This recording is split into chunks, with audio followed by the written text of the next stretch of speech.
Pinulong ni Pangulong Bongbong Marcos ngayong gabi ang mga pinuno ng Cambodia at Thailand sa sidelines ng ASEAN Summit sa Cebu. Napagkasunduan sa pulong ang pagpapahupa ng tensyon sa pagitan ng Cambodia at Thailand. Inatasan din ng mga foreign affairs ministers nila na paigtingin ang kooperasyon at maghanap ng mga konkretong hakbang tungo sa kapayapaan.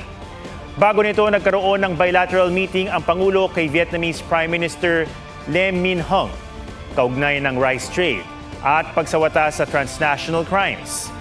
Nagpulong din ang BIMP IAGA o Brunei, Darussalam, Indonesia, Malaysia, Philippines, East Asian Growth Area, isang sub-region sa East ASEAN na layong paunlarin ng agrikultura, turismo at edukasyon.